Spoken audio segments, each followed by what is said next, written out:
Hi everybody, it's Thomas here from Thomas Fitzgerald Photography. In this video I'm going to look at how to use Luminar Flex with Lightroom in a way that keeps your edits non-destructive.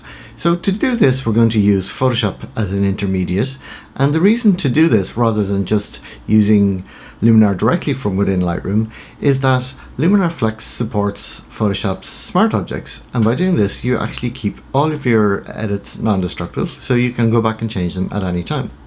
Okay, so in order to give you an idea, let's just dive in and see how we do it.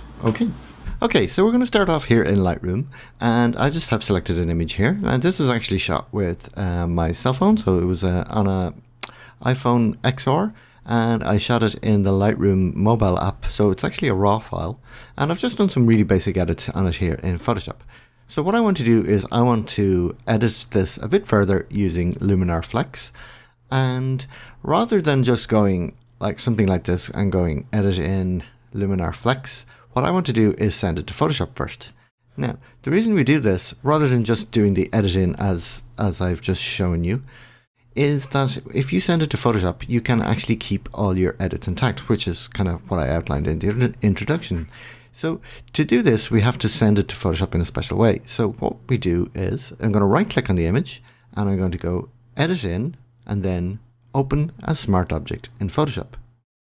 So when I do this, this will send the image over to Photoshop and open it as a smart object. So the reason we're using a smart object rather than just sending to Photoshop normally is that when you use a smart object, you actually keep all the edits that you've already made in Lightroom intact, so that when you open it up in Photoshop, you can actually still go back and edit all the parameters that you've made. Now, it will open in the camera raw window in Photoshop rather than going back to Lightroom, but you still get to keep all of your edits intact. So even when you add filters on top of that, you can still go back right back to your original edits and re-edit the changes you had originally made in Lightroom.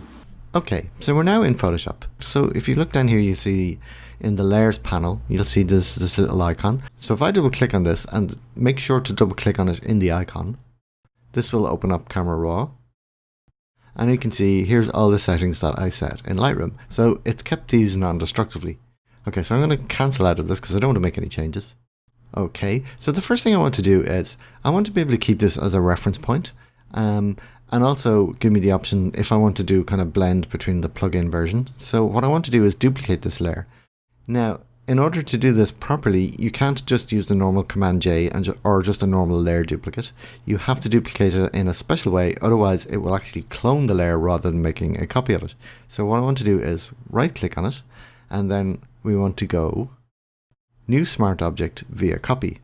Now, this cryptically named option will create basically a new version that any changes you make to it will be independent of the original version.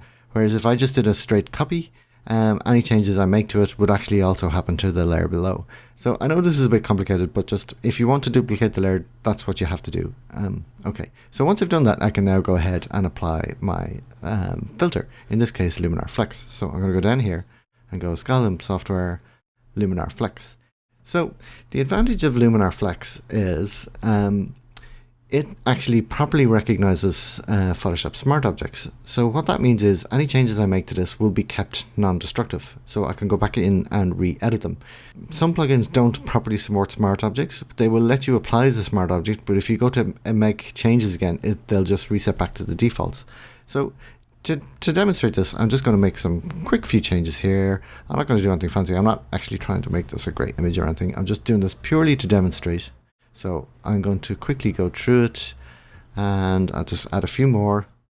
What I want to do is I'm going to add Details Enhancer. So I'll bring that up. Okay, so again, I'm not trying to make this a perfect image. I'm just doing this so you can see what I'm talking about. So I'm going to hit Apply once I've made all my changes. So this will now send this back to Photoshop. Okay, so now we have our changes in Photoshop. And if you look down here at the bottom, you'll see we have Smart Filters, and then below that we have Luminar Flex.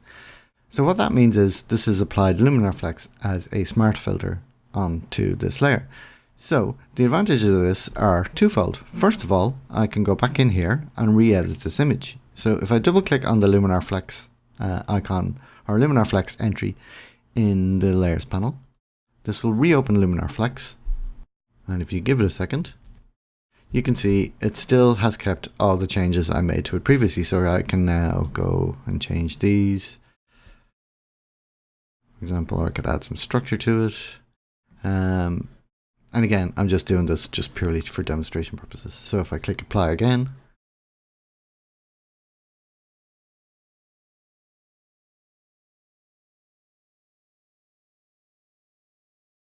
this will now save this back to Photoshop. And another advantage of this is, because we sent as a smart object in the first place, I can actually go back in and edit my camera raw settings. So if I double click on this, on the layers icon in the layers panel, again, I'm bringing up the camera raw.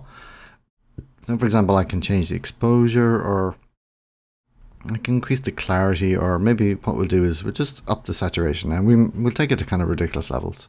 So when I click OK, so what that's doing is, first of all, it saves my changes.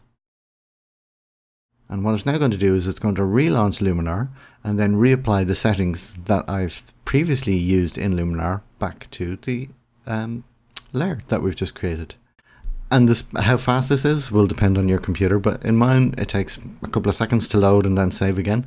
Unfortunately, it doesn't do it in a kind of headless way, so you do have to, it does launch the application and then save it again.